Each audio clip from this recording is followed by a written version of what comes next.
nĩ matigari ma mbathi ya cukuru wa mũthingi wa Lions mwena wa Embu thutha wayo gũcinwo nĩ atwarithia a nduthi kuma itũra rĩrĩ thutha wa kũgũthana na ũmwe wao kiongo gwa kiongo na kuwa hau. Gari ilikuwa imetoka pande ya hapa Osi hapo moja ikielekea pande ya St. Michael.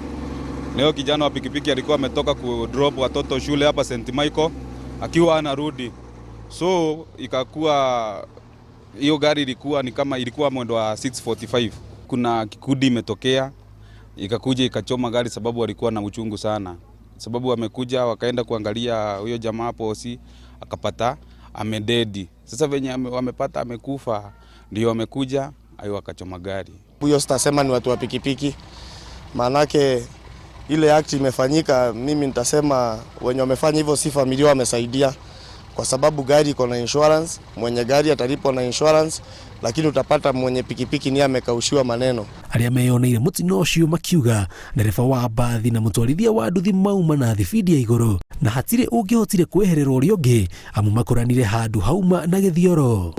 Mwenye boda alikuwa anatoka na St. Michael na amekuja mbio na basi pia ilikuwa mbio ikachukua emergency ikakanyanga emergency and then mtu wa boda akakuja amegongwa. Kwa hivyo sisi tuna condemn act ya leo na tutaambia watu wa pikipiki mahali popote walipo Kenya mzima, accident ikifanyika tusichukue sheria mikononi, kwa sababu wale watu tunaumiza ni hizo familia za hiyo mwenye amefanyikiwa na ajali ambayo ni dereva wa pikipiki. Kuringana na sifu wa Kamio Samijage, igeria rĩa gũthara muoyo wa mũtwarithia ũcio wa nduthi nĩrĩringire ihiga ona thutha wao kũmũhanyũkia thibitarĩ mũnene wa Embu. Ningependa kurequest hii barabara inapitwa na watoto na pia hii shule iko na watoto wako na disability, so tunaomba hii barabara watuwekee bumps ili to reduce hii cause of accidents.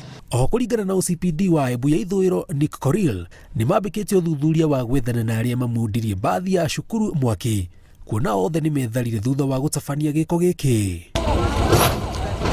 Ngĩribotera Inooro TV njĩtagwo Jenga Wambui.